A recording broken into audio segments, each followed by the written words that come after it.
HSC হিসাব বিজ্ঞান প্রথম পত্রের তৃতীয় অধ্যায়ের ওয়ান শট এমসিকিউ ক্লাসে স্বাগতম। এই অধ্যায়টি হচ্ছে ব্যাংক সমন্বয় বিবরণী।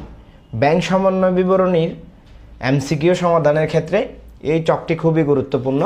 এখানে দুটি নমুনা চক দেওয়া হয়েছে, একটি নগদান বই, অন্যটি পাস বই। তো নগদান বই হচ্ছে ব্যবসায়ীর নিকট থাকে, নগদান বই অথবা ব্যবসায়ীর বই, ব্যবসায়ীর বই। আর পাস বই হচ্ছে ব্যাংক বই বা ব্যাংক বিবরণী, ব্যাংক বিবরণী। এটার ইংরেজি নাম হচ্ছে ক্যাশ বুক, ক্যাশ। আর এটা পাস, পাস। তাহলে এখানেও দুইটা পক্ষ আছে, ডেবিট ক্রেডিট। পাস বইতেও দুইটা পক্ষ আছে। আমরা এটাকে একটা দুই গড়া নগদান বই হিসাবে ধরে নিই। দুই গড়া নগদান বই একটা লেনদেন এর ফলে যখন টাকা বৃদ্ধি পায় নগদে অথবা ব্যাংকে, আমরা কারবারের বইতে লিখে রাখি। তো ধরো ব্যাংকে জমা দেওয়া হলো, ব্যাংকে 5,000 টাকা জমা দিতে যাচ্ছি, আমরা ব্যাংকে লিখলাম, ব্যাংকের কলামে আমাদের কারবারে আমাদের হাতে যে বইটা থাকে সেটা নগদান বই। আর পাস বইটা থাকবে ব্যাংকের কাছে, আর ব্যাংকও এই 5,000 টাকার হিসাবটা লিখে রাখবে। তাহলে একটা লেনদেন যদি নগদান বইতে লিপিবদ্ধ হয়, ব্যাংক সংক্রান্ত লেনদেন, সেটা পাস বইতেও লিপিবদ্ধ করা হবে। তাহলে এই নগদান বইটা আমি নিজে সংরক্ষণ করব অথবা আমার কর্মচারী সংরক্ষণ করবে, যেটা কারবারে থাকবে। আর এই বইটাও আমার জন্য, তবে এই বইটা থাকবে আমার ব্যাংক অ্যাকাউন্টের ওইখানে। এখানে আমার পক্ষ হয়ে ব্যাংকের যারা কর্মচারী কর্মকর্তা ওরা সংরক্ষণ করবে। এখন আসো, কেউ যদি কখনো প্রশ্ন করে নগদান বইয়ে স্যার দুইটা কলাম করার দরকার কি, বা তিনটা কলাম করার দরকার কি, শুধু নগদের একটা কলাম করলে হতো না? এই যে পাস বইয়ে যেমন ক্রেডিটে একটা, ডেবিটে একটা টাকার ঘর, একের অধিক টাকার ঘর নাই, কিন্তু নগদান বইয়ে টাকার ঘর একের অধিক কেন? এটার কারণ হচ্ছে নগদান বইয়ে এখানে নগদের লেনদেনগুলো লিখবো, ব্যাংকের লেনদেনগুলো লিখবো। আর পাস বইতে শুধু ব্যাংক সংক্রান্ত লেনদেনগুলো লিখবো, যে নগদ লেনদেন লিখার দরকার নাই। তাহলে হ্যাঁ, আবার অনেকের মনে প্রশ্ন জাগতে পারে, স্যার নগদান বইয়েও তো ব্যাংকের জন্য এর নগদান বইয়ের মতো পাস বইয়ের নগদান বইয়ে একসাথে না লিখে পাস বইয়ের মতো আলাদা একটা আমরা কি চক আঁকতে পারতাম। এটা ঝামেলা হয়ে যাবে বিদায়, ব্যবসায়ীর জন্য একের অধিক বই সংরক্ষণ করা ঝামেলা হয়ে যাবে বিদায় নগদান বইয়ে একসাথে নগদ এবং ব্যাংকের কাজটা করে। আর পাস বই করে শুধু ব্যাংকের কাছে, পাস বই থাকবে ব্যাংকের কাছে, যেটা তোমার জন্য ব্যাংক সংরক্ষণ করবে। কেন সংরক্ষণ করবে সেটা একটু পরে আসতেছি। আর নগদান বই হচ্ছে তোমার নগদ লেনদেন এবং ব্যাংক সংক্রান্ত লেনদেন একসাথে তুমি নিজে সংরক্ষণ করবা তোমার কাছে। এখন আসো, ব্যাংক কেন এই বইগুলা সেম লেনদেন ভিন্ন ভিন্ন বইতে লিখতে হচ্ছে? ধরো ব্যাংকে জমা দেওয়া হলো 5,000, নগদ এখানে ব্যাংকে 5,000 লিখছে, তুমিও 5,000 লিখছো, তাহলে এটা শুদ্ধ লেনদেন। মনে করো আরেকটা ব্যাংকে জমা দেওয়া হলো 2,000 অন্য একটা তারিখে, কিন্তু এদিকে ব্যাংক ভুলে কিবোর্ডে ক্লিক করার সময় শূন্য একটা কম তুলে ফেলছে, তাহলে এখানে 2,000, এখানে লিপিবদ্ধ হয়েছে কত 200, যার কারণে 1800 টাকা গরমিল হয়ে গেছে না? এখন এটা মনে করো 5 তারিখ, এটা 9 তারিখ, এটা 5 তারিখ, এটা কি 9 তারিখ সংগঠিত হয়েছে। এখন তারিখ ধরে দুই জায়গায় যদি লিপিবদ্ধ থাকে, কোনো একজনে ভুল করলে ভুলটা সহজে কি ডিনোট করা যাবে। এই জন্য নগদের লেনদেন নগদান বই এবং ব্যাংকের লেনদেনও নগদান বই লিখে রাখে, আর পাস বই শুধু লিখে পাস বইয়ের লেনদেনগুলো। তাহলে এই নগদান বইটাকে, ব্যাংকের লেনদেনগুলো লিখে রাখে পাস বই, এই নগদান বইটাকে আমরা কি বলতে পারি? একসাথে নগদ এবং পাস বই দুইটার কাজ করে না সে। আর পাস বই কাজ করে শুধু ব্যাংক সংক্রান্ত লেনদেন, এখানে নগদও ব্যাংক সংক্রান্ত লেনদেনও লিপিবদ্ধ করা হয়। এখন দেখো, একজন ব্যক্তি ব্যাংক থেকে উত্তোলন করছে মনে করো 3,000 টাকা। এখন ব্যাংক থেকে উত্তোলন করলে নগদান বইয়ে এদিকে বসাইতে হবে 3,000 টাকা, কিন্তু এদিকে তুমি শূন্য একটা কম তুলে ফেলছো, মানে দুইটা তুলছো শূন্য। তুমি আসলে উত্তোলন করছো 3,000 ব্যাংক অ্যাকাউন্ট থেকে, ওই যে জমা রাখছিল এখান থেকে উত্তোলন করতেছো, কিন্তু তুমি তোমার বইতে লিখে রাখছো কত 300 টাকা।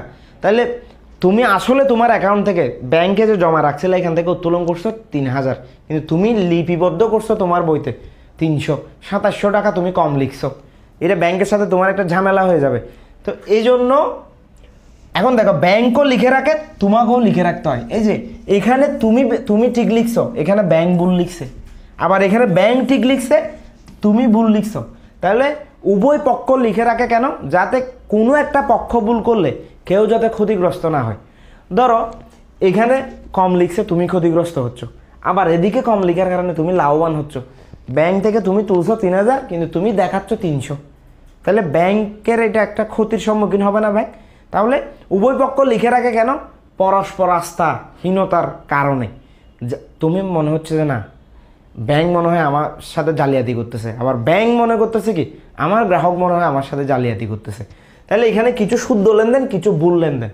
শুদ্ধ লেনদেনগুলো কোনো কাজ করতে হবে না, এগুলো শুদ্ধ। ওই ভুল লেনদেনগুলো মাস শেষে এই বই থেকে একজন প্রতিনিধি, এই বই থেকে একজন প্রতিনিধি একটা জায়গায় বসে লেনদেনগুলো, ভুল লেনদেনগুলো তারিখ ধরে ধরে শুদ্ধ করবে। ওই যেই জায়গায় বসে শুদ্ধ করবে ওই জায়গাটার নাম হচ্ছে ব্যাংক সমন্বয় বিবরণী, যেখানে নগদের ব্যাংক সংক্রান্ত এবং পাস বইয়ের ব্যাংক সংক্রান্ত লেনদেনগুলো শুদ্ধ করা হয়। একটা বিষয় মনে রাখবা, ব্যাংকে যদি বৃদ্ধি পায় কারবারের বইতে লিখবো ডেবিটে ব্যাংকের কলামে, আর পাস বইয়ে লিখবে কি ক্রেডিটে। ব্যাংকে যদি কমে যায় পাস বইয়ে লিখবে ডেবিটে, কারবারের বইতে লিখবে কোথায়? ক্রেডিটে। তাহলে নগদান বই এবং পাস বইয়ের মধ্যে যদি প্রশ্ন করা হয় কোন ধরনের সম্পর্ক, সমমুখী নাকি বিপরীতমুখী সম্পর্ক? নগদান বইতে ব্যাংকে বাড়লে আমরা ডেবিটে লিখি, আর পাস বইয়ে লিখবে যে ক্রেডিটে ব্যাংকওয়ালা, আর পাস বইয়ে কমে গেলে ডেবিট, নগদান বইয়ে কমে গেলে কি ক্রেডিটে লিখবে। তাহলে নগদান বই এবং পাস বইয়ের মধ্যে বিপরীতমুখী সম্পর্ক। তাহলে এখানে দেখো এটা শুদ্ধ লেনদেন, এটাও শুদ্ধ, কিন্তু এটা ভুল, এটাও ভুল হয়েছে, এটা ভুল, এটা ভুল। মানে এটা শুদ্ধ হলো, এটার সংশ্লিষ্ট যে লেনদেনটা এটা ভুল হয়ে গেছে, এটা এদিকে শুদ্ধ হলো, এটার সংশ্লিষ্ট লেনদেনটা অন্য বই থেকে ভুল হয়ে গেছে। তাহলে 5000 এটা আর ঠিক করার দরকার নাই।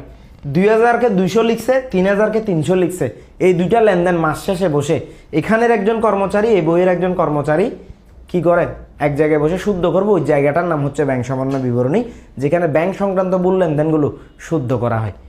তাহলে এখানে হচ্ছে নগদান বই এবং পাস বইয়ের মধ্যকার গরমিলগুলো শুদ্ধ করব। এবার আসো আমরা মূল এমসিকিউতে চলে যাই। এখানে এমসিকিউগুলো আন্দাজে আমরা তুলে দুই একটা তুলে আমরা বিউসের জন্য আমরা করতেছি না। এই যে এমসিকিউ প্রত্যেকটা অধ্যায় থেকে 30টা করে দেওয়ার কারণ হচ্ছে ওই টাইপের এমসিকিউগুলো মানে একটা টাইপ একটাই নেওয়া হয়েছে। ওই টাইপটা করে গেলে অর্থাৎ 30টা এমসিকিউ করে যাওয়া মানে এর বাইরে আর এই অধ্যায় থেকে এমসিকিউ আসার সম্ভাবনা নেই, এগুলো অ্যানালাইসিস করে নেওয়া। সেজন্য একটু সময় সাপেক্ষ হলেও ক্লাসগুলো দেখতে হবে। যারা ইউটিউব থেকে দেখতেছো, যাদের সময় কম, তারা চাইলে 2.0 স্পিড প্লেব্যাক স্পিডটা বাড়িয়ে তোমরা দেখতে পারো চাইলে ক্লাসগুলো। 1 নম্বর এমসিকিউটি, ব্যাংক সমন্বয় বিবরণীর মূল উদ্দেশ্য নগদের ব্যাংক উদ্ধৃত্ত এবং পাস বইয়ের উদ্ধৃত্তের কি পার্থক্য নির্ণয়। ব্যাংক বিবরণীর মধ্যে ব্যাংক জমা, নগদান বই উদ্ধৃত্ত, নগদান বই ও ব্যাংক বিবরণীর মধ্যে ত্রুটি ও অসঙ্গতি শনাক্ত করা। তাহলে এখানে হচ্ছে নগদান বই এর ব্যাংক উদ্ধৃত্ত পাস বইয়ের উদ্ধৃত্তের কি পার্থক্যটা কি নির্ণয় করা, অর্থাৎ নগদান বই এবং পাস বইয়ের মধ্যকার যে ভুলগুলো হয়েছে এগুলো শনাক্ত করে কি উদ্ধৃত্তের পার্থক্যটা কি নির্ণয় করা। এটা হচ্ছে ব্যাংক সমন্বয় বিবরণীর মূল উদ্দেশ্য। ব্যাংক সমন্বয় বিবরণী কে তৈরি করে? দেখো এখানে শব্দ দুইটা, একটা হচ্ছে ব্যাংক বিবরণী, ব্যাংক বিবরণী, আর একটা হচ্ছে ব্যাংক সমন্বয় বিবরণী।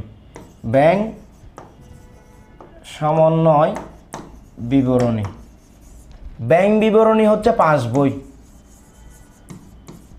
ব্যাংক বিবরণী হচ্ছে কি পাস বই। ব্যাংক বিবরণী প্রস্তুত করে যায় হচ্ছে কি ব্যাংক কর্তৃপক্ষ, ব্যাংক কর্তৃপক্ষ। আর ব্যাংক সমন্বয় বিবরণী প্রস্তুত করে আমানতকারী, আমানতকারী। আমানতকারী কেন জানো? কারণ ভুল হলে ব্যাংক তো অনেক বড় প্রতিষ্ঠান, এখানে ব্যাংকের কিচ্ছু যায় আসে না। ক্ষতিগ্রস্ত হবে যে মূলত বেশিরভাগ ক্ষেত্রে ব্যবসায়ী, সেজন্য ব্যবসায়ী আগ বাড়িয়ে কি করে, ভাই আসেন আমাদের যে লেনদেনগুলো ভুল হয়েছে সেগুলো আমরা শুদ্ধ করে ফেলি। এই জন্য ব্যাংক সমন্বয় বিবরণী প্রস্তুত করে আমানতকারী, আর ব্যাংক বিবরণী বা পাস বই প্রস্তুত করে ব্যাংক কর্তৃপক্ষ, আর নগদান বই প্রস্তুত করে, নগদান বই যেটা আছে এটা রাখে যায়, এটাও কি ব্যবসায়ী, ব্যবসায়ী বা আমানতকারী একই কথা। অর্থাৎ ব্যাংক সমন্বয় বিবরণী আর নগদান বই প্রস্তুত করে যে আমানতকারী বা ব্যবসায়ী, আমানতকারী বা কি ব্যবসায়ী। তাহলে ব্যাংক সমন্বয় বিবরণী কে প্রস্তুত করে? আমানতকারী। ব্যাংক হিসাব কত প্রকার? 3 প্রকার, চলতি, স্থায়ী সঞ্চয়ী, চলতি স্থায়ী সঞ্চয়ী 3 প্রকার।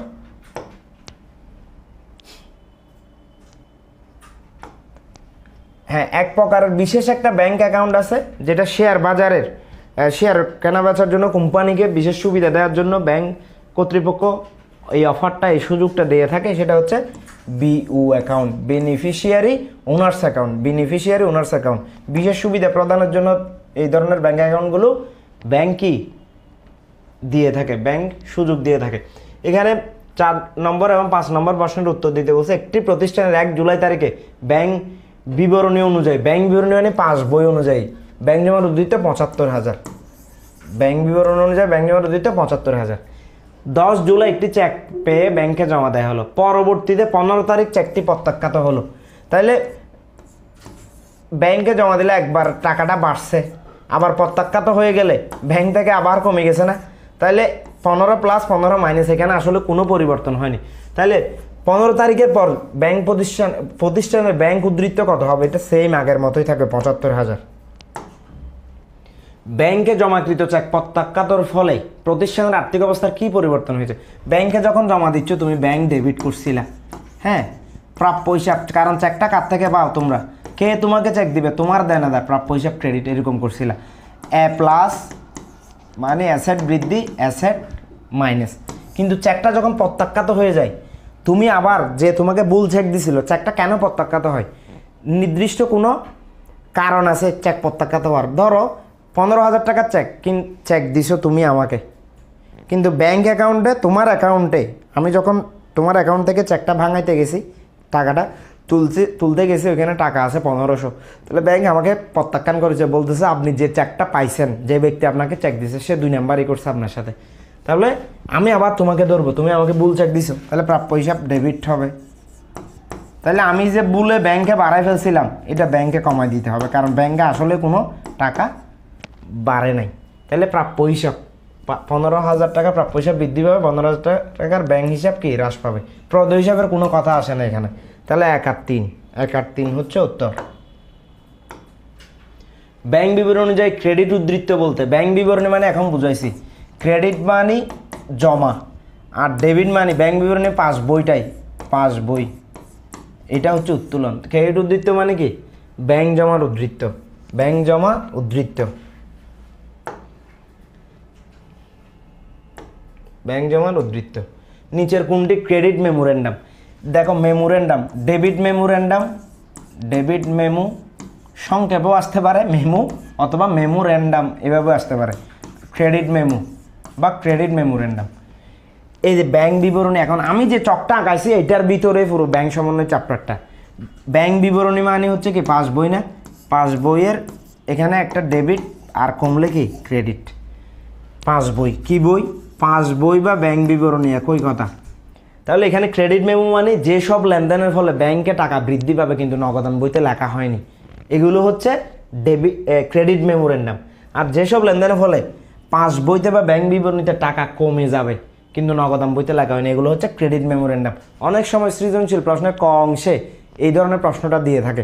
তাহলে ডেবিট মেমো, ক্রেডিট মেমো এগুলো কে করে? যে দুইটাই ব্যাংক কর্তৃপক্ষ করে, ঠিক আছে। ডেবিট মেমোরেন্ডামের, তাহলে ক্রেডিট মেমোরেন্ডামের অন্তর্ভুক্ত মানে হচ্ছে এটা খরচ, এটা ডেবিট মেমো, এটাও ডেবিট মেমো, ব্যাংক সার্ভিস এটাও ডেবিট মেমো, অর্জিত সুদ মানে সুদ পাইছো, এটা ক্রেডিট মেমো একটা। ব্যাংক আমানতকারীর আমানতের উপর সুদ মঞ্জুর করে, এটা কি কি মঞ্জুর করতে পারে? মুনাফা এবং সুদ, মুনাফা এবং সুদ, লভ্যাংশ দেয় না, কারণ লভ্যাংশ ওদের ব্যক্তিগত বিষয়, ব্যক্তিগত কোম্পানির, এটা এখান থেকে শেয়ার করবে না, প্রফিট শেয়ার করবে না এরা। আমানতকারীর ব্যাংক হতে নগদ অর্থ উত্তোলন করলে, আমানতকারীর ব্যাংক হতে যদি নগদ অর্থ উত্তোলন করে নগদান, তাহলে দেখো এটা ডেবিট, এটা কি ক্রেডিট, এইদিকেও ডেবিট ক্রেডিট, এটা নগদান বই মনে করো, আর এটা কি পাস বই, পাস বই কি বই? পাস বই,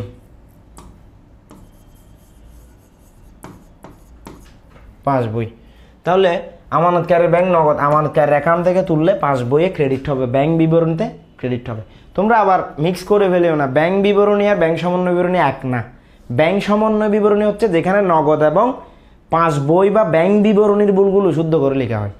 আর ব্যাংক বিবরণী বা পাস বই মানে হচ্ছে যেখানে ব্যাংকের লেনদেনগুলো ব্যাংক নিজে লিখে রাখে আমানতকারীর, বিভিন্ন আমানতকারী, ধর একটা ব্যাংকে 2 কোটি বা 3 কোটি গ্রাহক আছে, ওই প্রত্যেক গ্রাহকের জন্য কম্পিউটারে বা সফটওয়্যার সিস্টেমের মাধ্যমে একটা করে এরকম পাস বই সংরক্ষণ করবে, যাতে আমানতকারী জমা দিলে ক্রেডিট করতে পারে, আমানতকারী উত্তোলন করলে বা কর্তন করে ফেললে আমানতকারীর অ্যাকাউন্ট থেকে ডেবিট করতে পারে।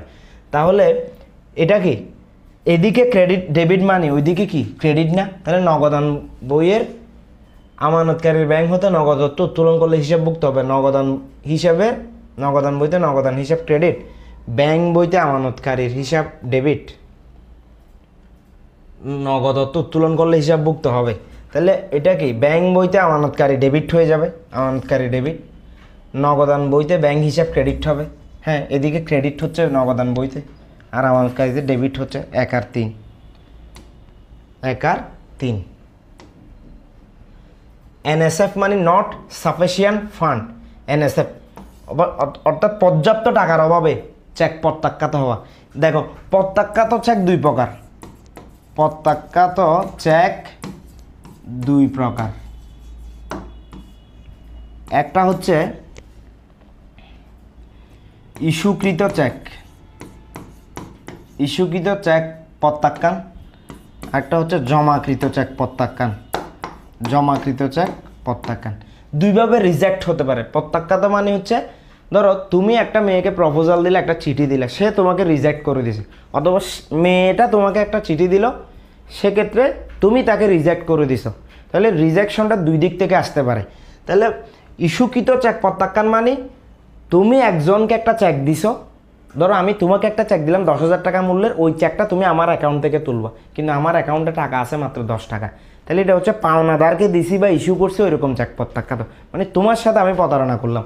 আর জমাকৃত চেক প্রত্যাখ্যান হচ্ছে, আমাকে তুমি একটা চেক দিছো, চেকটা আমি ব্যাংকে গিয়ে বললাম যে ভাই অমুক আমাকে একটা চেক দিছে, ওর অ্যাকাউন্ট থেকে কেটে আমার অ্যাকাউন্টে চেকটা জমা করে দেন, তাহলে এটা হচ্ছে আমার প্রাপ্ত চেক বা জমাকৃত চেক। একটা হচ্ছে প্রদত্ত চেক, একটা প্রাপ্ত চেক। তাহলে তুমি আমাকে দিছো, তুমি আমার সাথে 20,000 টাকার চেক দিছো, কিন্তু তোমার অ্যাকাউন্টে টাকা আছে 20 টাকা, তাহলে এটা আমার জন্য কি জমাকৃত চেক প্রত্যাখ্যান। তাহলে শুধু যদি পরীক্ষায় প্রত্যাখ্যাত চেক থাকে, শুধু প্রত্যাখ্যাত চেক, তখন ধরে নিবে যে জমাকৃত চেক প্রত্যাখ্যান। আর এনএসএফ বললেও জমাকৃত চেক প্রত্যাখ্যান, এনএসএফ থাকলেও কি জমাকৃত চেক প্রত্যাখ্যান। তাহলে এনএসএফ আর শুধু প্রত্যাখ্যাত চেক মানে জমাকৃত চেক প্রত্যাখ্যান। আর যদি সরাসরি ইস্যুকৃত বলা থাকে, তখন তো ধরে নিবা তুমি একজনকে দিছো যে ওইরকম চেক প্রত্যাখ্যাত হয়েছে। Deposit in transit, deposit in transit হচ্ছে, এটা ভিন্নভাবে আসতে পারে প্রতিমধ্যে জমা, প্রতিমধ্যে জমা বা ট্রানজিটে জমা, ট্রানজিটে জমা। তোমরা অনেক সময় শুনেছো বাংলাদেশ ভারতকে ট্রানজিট সুবিধা প্রদান করেছে। ট্রানজিট মানে কি জানো? পথ ব্যবহারের সুবিধা দিয়েছে, আকাশপথ, জলপথ, স্থলপথ। হ্যাঁ, কেন দেয়? ভারত বাংলাদেশ থেকে পণ্যগুলো বাংলাদেশের মধ্য দিয়ে যদি ওদের 7 সিস্টার্সে নেওয়া হয়, পরিবহন খরচ এবং সময় দুইটাই সেভ হয়। আর ওরা যদি ওদের বন্দর দিয়ে, কলকাতা বন্দর দিয়ে নিতে হয়, ওদের অনেক পথ পাড়ি দিয়ে নিতে হয়, এই জন্য সময় এবং খরচ দুইটাই বৃদ্ধি পায়। এই জন্য বাংলাদেশের পথটা টাকার বিনিময়ে তারা ব্যবহার করে।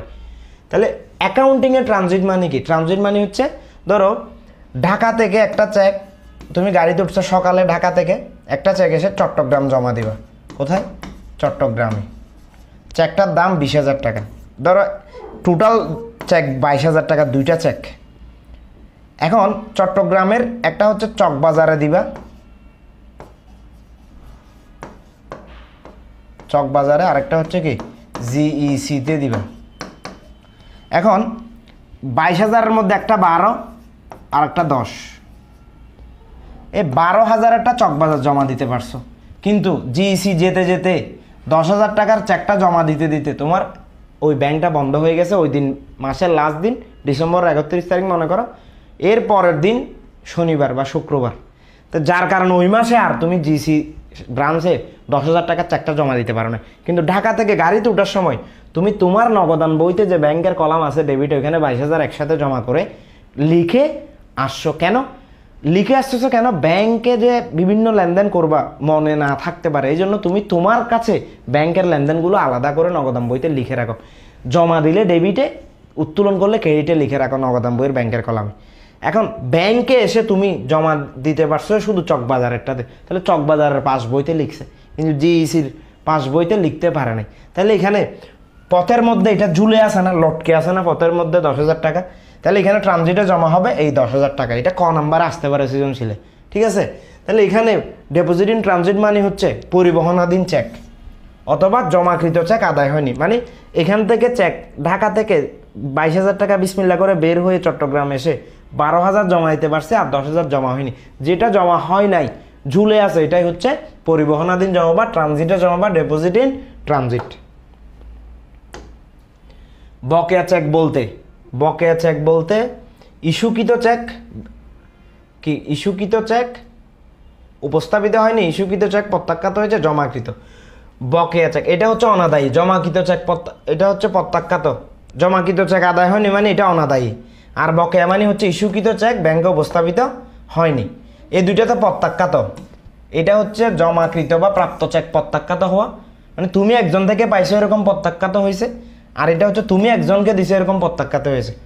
আর বকেয়া চেক মানে হচ্ছে টাকা দেওয়ার কথা কিন্তু টাকাটা সে এখনো পায় নাই, তোমার পাওনাদার টাকা পাওয়ার কথা এখনো পায় নাই। আর জমাকৃত চেক আদায় হয়নি মানে হচ্ছে এটা বকেয়া, তো এটা অনাদায়ী। এটা কি? অনাদায়ী। চেকের মাধ্যমে বেতন প্রদান 500 টাকা, ভুলক্রমে নগদান বইতে ডেবিট দিকে 50 টাকা লেখা হয়েছে, এর ফলে নগদান বই ব্যাংক বিবরণীর গরমিল হবে। দেখো, চেকের মাধ্যমে বেতন প্রদান ব্যাংক থেকে, এটা ব্যাংক মনে করো, ব্যাংক বা পাসবই কি কথা, এখান থেকে 500 টাকা দিয়ে দিছো, এটা নগদ। এটা কি? নগদ। এখানেও ডেবিট ক্রেডিট আছে স্যার। তাহলে চেকের মাধ্যমে বেতন প্রদান করলে এদিকে যদি কমে যায়, এখানে কমবে এদিকে 500, কিন্তু ভুলক্রমে তুমি নগদে এখানে লিখার কথা। ঘটনাটা আসলে এরকম, চেকের মাধ্যমে দিচ্ছে, ব্যাংক থেকে কমে গেছে, নগদান বইতেও ক্রেডিট থেকে কমে যাবে, কিন্তু তুমি ভুলে নগদান বইয়ে 50 টাকা ডেবিট করে ফেলছো, নগদান বইয়ে আরো ভুলে কি করে ফেলছো, 50 টাকা এদিকে ডেবিট করে ফেলছো। তার মানে তুমি 50 টাকা কি করছো, যে 50 টাকা কম, এখানে 50 টাকা কি লিখছো, কম। 50 টাকা এটা কমাই দেওয়ার কথা কিন্তু কমাও নাই, আরো 50 টাকা তুমি বাড়াই ফেলছো। তাহলে তোমার টোটাল পার্থক্য হবে যে 500 টাকা তুমি এখানে লিখো নাই, প্লাস 50 টাকা কি করতে হবে, 50 টাকা যে বাড়াই দিছো আরো অতিরিক্ত, সেটা সহ যোগ করতে হবে। তাহলে টোটাল গরমিল হবে যে কি 550 টাকা। আচ্ছা, 550 টাকা। আবার একটু বলে দিচ্ছি, দেখো, চেকের মাধ্যমে বেতন প্রদান, ব্যাংক থেকে সে চেকটা তুলে ফেলবে, তোমার অ্যাকাউন্ট থেকে কমে যাবে ডেবিট, আর নগদান বইয়ে লিখবো যে ব্যাংকের ক্রেডিট কলামে, এদিকে বসবে। কিন্তু তুমি এটা না করে আরও এখানে বাড়াই ফেলছো 50 টাকা, তাহলে 500 টাকা কমানোর কথা, এটা কমাও নাই, আরও 50 টাকা বেশি লিখে ফেলছো তুমি। কমানোর কথা না কমাই, এটা একটা ভুল, প্লাস আরও 50 টাকা করে ফেলছে, তাহলে টোটাল 550 টাকা কি হবে, পার্থক্য হবে গরমিল। ব্যাংক কর্তৃক ধার্যকৃত চার্জ, ব্যাংক কর্তৃক ধার্যকৃত চার্জ, চার্জ ধার্য করলে ব্যাংক বিবরণীতে ডেবিট হয়, ব্যাংক থেকে কমে যাচ্ছে, এটা ব্যাংক মনে করো, ব্যাংকের ডেবিটে বসবে, ব্যাংকে কমে যাচ্ছে, আর নগদান বইয়ে এই পাশে বসবে, নগদে বিপরীত বলছি না, নগদান বই এবং ফার্স্ট বইয়ের মধ্যে দেখো ওই চকটাই কাজ দিচ্ছে, তাহলে এখানে বসবে। তাহলে 1 আর ব্যাংক বিবরণীতে ক্রেডিট হবে না, এটা বাড়লে ক্রেডিট হয় যে পাস বইয়ে, তাহলে 1 আর 2 হচ্ছে উত্তর। নিচের কোন লেনদেনটি নগদান বইয়ের জের ও পাস বইয়ের জেরের মধ্যে পার্থক্য তৈরি করবে? জমাকৃত চেক আদায়, এটা লেনদেন শুদ্ধ হয়ে গেছে। ইস্যুকৃত চেক পরিশোধ, এটা শুদ্ধ। ব্যাংক কর্তৃক মঞ্জুরিকৃত সুদ, আমানতকারী কর্তৃক নগদ জমাদান, এটাও আমানতকারী মানে নগদান বই থেকে ব্যাংকে জমা দিচ্ছি, এদিকে নগদে লিখে ব্যাংকে এদিকে লিখবে, তাহলে এটাও শুদ্ধ। আর ব্যাংক সুদ মঞ্জুর মানে ব্যাংক তোমাকে একটা অটোমেটিক সুদ বাড়াই দিচ্ছে। একটা কথা মনে রাখবা, ব্যাংক যখন সুদ দেয় কল করে বলে না, কারণ তোমার মতো গ্রাহক ব্যাংকে হাজার সবাইকে যদি কল দিয়ে বলতে হয় যে এই যে ভাই আপনি 500 টাকা ব্যাংক সুদ পাইছেন, এটা একটু লিখে রাখেন নগদান বইয়ে, কারণ ব্যাংকে একটা বাতাস হলেও এটা নগদান বইকে জানাইতে হবে। কিন্তু দুইটা লেনদেন, ব্যাংক সুদ মঞ্জুর, ব্যাংক সুদ চার্জ, এই কিছু ছোটোখাটো লেনদেন ব্যাংক অটোমেটিক বলে না, এটা ওদের সবাইকে বলতে গেলে ওদের কি হয় অনেক সময় সাপেক্ষ। এই জন্য তাহলে ব্যাংক সুদ তোমাকে দিছে, তুমি যদি না জানো ব্যাংকে যে টাকা বাড়ছে তোমার অ্যাকাউন্টে জমানো টাকার উপর সুদ মঞ্জুর, মঞ্জুর মানে দেওয়া, নগদান বইতে না জানলে কেমনে লিখবা, তাইলে এটাই। আর বাকি সবগুলো কি এখানে উভয় দিকে প্রভাব থাকবে। তাহলে 3 হচ্ছে আনসার। দ্বৈত জ্যার সংশোধন পদ্ধতিতে ব্যাংক সমন্বয় বিবরণী, নগদান বই ও ব্যাংক বিবরণী উভয় উদ্ধৃত নিয়ে করা হয়, মিলকরণের পর উদ্ধৃত সমান হয়। হ্যাঁ, ব্যাংকের সঠিক উদ্ধৃত পাওয়া যায়, ব্যাংকের সঠিক উদ্ধৃত কি পাওয়া যায়। তাহলে এটাই হচ্ছে মূলত বিজ্ঞানসম্মত পদ্ধতি, এখানে 3টাই সঠিক। ব্যাংক চার্জ 260 টাকা, নগদান বইতে ভুলক্রমে ব্যাংক চার্জ, আমি নিচে আঁকতেছি যে এটা, আচ্ছা লাল কালি দিয়ে আঁকি, লাল কালিটা নগদ, এটা ব্যাংক মনে করো। ব্যাংক চার্জ, ব্যাংক চার্জ মানে কমে গেছে, ডেবিট দিকে বসবে। হ্যাঁ, 260 টাকা, ভুলক্রমে নগদ এদিকে লিখার কথা না, 260, এটা ব্যাংকে এদিকে লিখলে নগদ এদিকে লিখবে, কিন্তু তুমি লিখে বলছো এখানে 620। তাহলে টোটাল নগদান বই এবং ব্যাংক উদ্ধৃতের গড়মিলের গড়মিল হবে যে কত, দেখো তুমি 260-এর জায়গায় 260 লিখো নাই, কমাও নাই, সেটা একটা ভুল, আরও কমাও নাই সেটা একটা ভুল, আরও বরঞ্চ 620 টাকা বাড়াই ফেলছো। তাইলে তোমার টোটাল পার্থক্য 620 প্লাস 260, 880 টাকাই হচ্ছে তোমার পার্থক্য। চেকের মাধ্যমে বেতন প্রদান 10,000 টাকা, ভুলক্রমে নগদান বইয়ের ডেবিট দিকে 1000 টাকা লেখা হয়েছে। চেকের মাধ্যমে এরকম তো একটু আগে একটা করছি, এইটা আমি নিচেরটা ব্যাংক, এটা কি নগদ, এখানে ডেবিট, এখানে কি ক্রেডিট, এখানেও ডেবিট, এখানে ক্রেডিট। তাহলে বেতন প্রদান 10,000 টাকা চেকের মাধ্যমে এখান থেকে কমে গেছে, ঠিক আছে, এখানে লিখার কথা, কারণ এদিকে কমলে এখানেও কমবে, কিন্তু তুমি লিখে বলছো নগদান বইয়ের ডেবিট দিকে, নগদান বইয়ের ভুলক্রমে নগদান বইয়ের ডেবিট পাশে 1000 টাকা লেখা হয়েছে, এখানে লিখে ফেলছো, লিখার কথা ক্রেডিটে, এটা ক্রেডিটে না লিখে তুমি ডেবিটে লিখে ফেলছো। তাহলে 10,000 লিখো নাই, সেটা একটা পার্থক্য, বরঞ্চ আরও 1000 টাকা বেশি লিখে ফেলছো, যোগ করে ফেলছো, টোটাল 11,000 টাকা পার্থক্য। তাহলে দেখো ওই চকটা ছাড়া কিছু সম্ভব হচ্ছে কিনা। গ্রাহককে সেবা প্রদানের জন্য ব্যাংক কর্তন করে কমিশন চার্জ, কমিশন এবং চার্জ 1 আর 2, 1 আর 2, 1 আর 2। ব্যাংক বিবরণ অনুযায়ী ব্যাংক জমার উদ্ধৃত থেকে নিচের কোন দফাটি বিয়োগ হবে? ব্যাংক বিবরণ অনুযায়ী ব্যাংক জমার উদ্ধৃত হতে কোন দফাটি বিয়োগ হবে? আচ্ছা দেখি, এটা ডেবিট, এটা ক্রেডিট, ডেবিট ক্রেডিট ব্যাংক বিবরণী। তাহলে ব্যাংক চার্জটা ব্যাংকে কমে, তাহলে এটা তো যোগ করতে হবে, কমে গেলে এটা যোগ করতে হবে, যেহেতু আজকে আমরা ব্যাংকের পক্ষে, ব্যাংক বিবরণী পাস বইয়ের পক্ষে। আর ব্যাংক সুদ মানে এটা ব্যাংক সুদ মঞ্জুর, চার্জ বলা না বলে ব্যাংক সুদ মঞ্জুর, এটা ব্যাংকে বাড়ছিল, এখন আমরা যেহেতু আজকে ব্যাংকের পক্ষে, তাহলে এটা কমাই দিতে হবে, কারণ এটা বাড়াই বসে আছে, কারণ অন্য পক্ষটা বলা নেই, তাহলে এটা বিয়োগ হবে, এটাই উত্তর। আর ব্যাংকে জমাকৃত চেক এখনও আদায় হয়নি, এটা তো নগদের কাজ, এখানে আসবে না, এটা নগদেও যোগ, ব্যাংকেও কি যোগ হবে, মালিক কর্তৃক ব্যাংক হতো উত্তোলন, তাহলে এটা মালিক নিয়ে গেছে, ব্যাংকে কমে গেছে, ব্যাংকে কমে গেলে ব্যাংকে বাড়াইতে হবে, এখানে বলছে যে বিয়োগ করতে হবে বলছে, তাহলে যেটা যোগ করছিলাম সেটাই বিয়োগ করে দিতে হবে, যেহেতু আজকে আমরা ব্যাংকের পক্ষে। আসিফ ট্রেডার্সের ব্যাংক বিবরণী অনুযায়ী ডেবিট ব্যালেন্স 10,000 টাকা, ব্যাংক বিবরণীর ডেবিট ব্যালেন্স আসিফ ট্রেডার্সের জন্য কি ব্যাংক বিবরণী, এটা ডেবিট ক্রেডিট, এদিকে বলছি না প্লাস হলে ডেবিট আর কমে গেলে ক্রেডিট।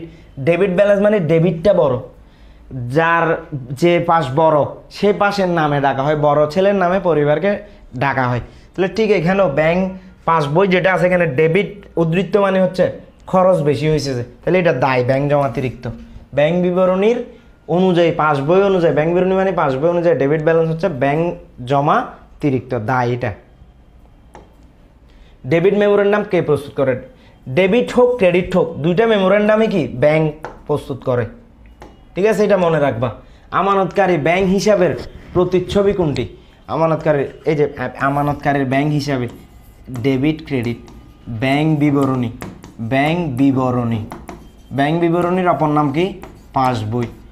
এখানে উত্তোলন করলে এখানে জমা হলে এখানে লিখি রাখে, তাহলে এটা হচ্ছে কি ব্যাংক বিবরণী, না বলে পাস বইও বলতে পারতো। কি বই? পাস বই।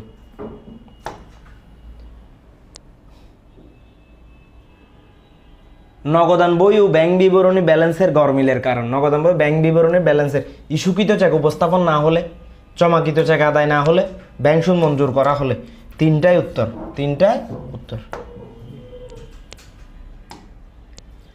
পর্যাপ্ত ফান্ডের অভাবে অমর্যাদাকৃত চেককে কি বলে? পর্যাপ্ত ফান্ডের অভাবে NSF check, not sufficient fund. একটু আগে পড়ে আসছি ইংলিশে এটা। নিচের উদ্দীপকটি পড়ে 26 এবং 27 নম্বর প্রশ্নের উত্তর দাও। নগদান বই অনুযায়ী ব্যাংক উদ্ধৃত 50,000 টাকা। তাহলে নগদান বই অনুযায়ী ব্যাংক উদ্ধৃত কত?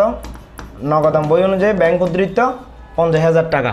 ব্যাংক বিবরণী সংশোধনের নিমিত্তে দেখা যায় যে ব্যাংকে জমাকৃত চেক 10,000 টাকার স্থলে হিসাব রক্ষক 1,000 টাকা লিপিবদ্ধ করেছে। ব্যাংকে জমাকৃত মানে ব্যাংকে এটা কি নগদান বইতে বাড়বে, তাহলে 10,000 টাকা। এখন 10,000 টাকার স্থলে লিখছে যে কত? 1,000 টাকা। ব্যাংক সমন্বয় বিবরণীতে ব্যাংকে জমাকৃত চেক বাবদ নগদ উদ্ধৃতির সাথে কত টাকা যোগ বা বিয়োগ করতে হবে। তাহলে দেখো 10,000-এর জায়গায় লিখে ফেলছে কত? 1,000। ঠিক জায়গায় লিখছে। এর আগে তো ডেবিটে লেখার কথা ক্রেডিটে লিখে ফেলতো, ক্রেডিটে লেখার কথা ডেবিটে লিখে ফেলতো। আজকে হচ্ছে ঠিক জায়গায় লিখছে, শুধু 10,000-এর জায়গায় 1,000 লিখছে। তাহলে আজকে 11,000 পার্থক্য হবে না, আজকে পার্থক্য হবে 9,000। কারণ 10-এর জায়গায় 1 লিখছে, যে ভুল জায়গায় লিখে নাই, সঠিক জায়গায় লিখছে। তাহলে 9,000 টাকা কি করতে হবে? এখানে যোগ করতে হবে জমাকৃত চেক। ব্যাংক বিবরণী সংশোধনের নিমিত্তে নগদান বই অনুযায়ী ব্যাংক জমা উদ্ধৃত 50,000 টাকা। ব্যাংক বিবরণী সংশোধনের নিমিত্তে দেখা যায় যে ব্যাংকে জমাকৃত চেক 1,000 টাকা। তাহলে 9,000 টাকা এখানে কি যোগ করতে হবে? 9,000 টাকা যোগ করতে হবে। উক্ত গরমিল সংশোধন করা হলে আর্থিক অবস্থার বিবরণীতে, তাহলে 9,000 টাকা যখন অতিরিক্ত যোগ করা হবে, 10,000-এর স্থলে কত যোগ করছিল? 1,000। তাহলে আরও 9,000 টাকা যখন পরবর্তীতে যোগ করে দেওয়া হবে, চলতি নগদ ব্যাংক জমা বাড়বে, চলতি সম্পদ বৃদ্ধি পাবে, তারপর হাতে নগদও বৃদ্ধি পাবে। মানে উভয় দিকে ব্যাংকও ব্যালেন্স বৃদ্ধি পাবে আর নগদেও ব্যাংক ব্যালেন্সটা বৃদ্ধি পাবে। কারণ আমরা জানি নগদান বইতে কোনো লেনদেন লিপিবদ্ধ করা হলে সেটার সাথে সাথে পাস বইও লিখা হয়, তবে বিপরীত পাশে। নগদান বইয়ের ডেবিটে লিখলে পাস বইয়ে ক্রেডিট, তার মানে নগদান বইয়ে প্লাস আর পাস বইয়ে প্লাস, তবে লিখা হয় বিপরীত পাশে। তাহলে এখানে 1 আর 2, নগদও বৃদ্ধি পাবে, ব্যাংকেও বৃদ্ধি পাবে, চলতি সম্পদ বৃদ্ধি পাবে। 1 আর 3। এর পরবর্তীতে নগদান বইয়ের ব্যাংক কলামের ডেবিট জের কি নির্দেশ করে? এই যে নগদান বই, পাস বইয়ের ডেবিট যদি হয় ব্যাংক জমাতিরিক্ত, কিন্তু নগদান বইয়ের ডেবিট মানি দেখো পাস বই আর নগদান বই, এখানে কমে গেলে ডেবিট, এখানে বাড়লে ডেবিট। পাস বইয়ের অপর নাম কি? ব্যাংক বিবরণী। আর এখানে বাড়লে ডেবিট, কমলে ক্রেডিট। তাহলে নগদান বইয়ের ডেবিট জের মানে হচ্ছে বাড়া, বেশি। তাহলে ব্যাংক জমার পরিমাণ, নগদ জমার পরিমাণ। নগদান বইয়ের ব্যাংক কলামের, ব্যাংক কলাম বলছে, নগদ কলাম বলে নাই। যদি বলতেছে নগদান বইয়ের নগদ কলাম, ডেবিট উদ্ধৃত নগদ জমার পরিমাণ। নগদান বইয়ের 2টা কলাম থাকে, একটা নগদ একটা ব্যাংক, নগদ আর কি ব্যাংক। তাহলে ব্যাংক, এটা প্রশ্ন অনুযায়ী উত্তর করতে হবে, ব্যাংক জমার পরিমাণ। এর পরবর্তীতে এনএসএফ চেক ব্যাংক সমন্বয় বিবরণীতে কিভাবে প্রদর্শিত হয় এটা একটু দেখি আমরা। নগদান বই এবং পাস বই। এনএসএফ মানে হচ্ছে নগদান বইতে টাকা বাড়ছে, কিন্তু চেকটা এসে কোথায় জমা হয় নাই? যে ব্যাংকে জমা হয় নাই, কিন্তু ব্যাংক বলছে যে কি ভাই আপনার অ্যাকাউন্টে পর্যাপ্ত টাকা নাই। এনএসএফ মানে চেক প্রত্যাখ্যাত হয়ে যাওয়া। তাহলে ব্যাংকের এখানে দোষ নাই, ব্যাংক তোমাকে জানাই দিছে যে ভাই আপনি যে চেকটা নগদান বইতে যোগ করে আসছেন, এই ব্যক্তির অ্যাকাউন্টে তো এখানে আমাদের দেখতেছি যে কোনো পর্যাপ্ত টাকা নেই, আপনার চেকের পরিমাণ 10,000, কিন্তু যে ব্যক্তিটা আপনাকে চেক দিছে তার অ্যাকাউন্টে টাকা আছে মাত্র 2,000 টাকা, তাহলে আপনার চেকটা আপনি নিয়ে যান। তাহলে এই জন্য এখানে এটা নগদান বইয়ের সাথে আমরা যোগ করছিলাম, এখন নগদান বইয়ের সাথে এটা কি করে দিতে হবে? নগদান বইয়ের উদ্ধৃত হতে কি করতে হবে? এটা বিয়োগ করে দিতে হবে। ব্যাংক সুদ মঞ্জুর করল 500 টাকা, ব্যাংক চার্জ আদায় করলো 500 টাকা। ব্যাংক সুদ মঞ্জুর করছে, এটা ব্যাংকের বই মনে করো ব্যাংক। তাহলে সুদ মঞ্জুর 500 টাকা যোগ, এদিকে 500 টাকা বিয়োগ, তাহলে পার্থক্য হবে 0 টাকা, মানে উভয় পাশে সেম থাকবে। এদিকে 500 বাড়ছে, 500 কমে গেছে।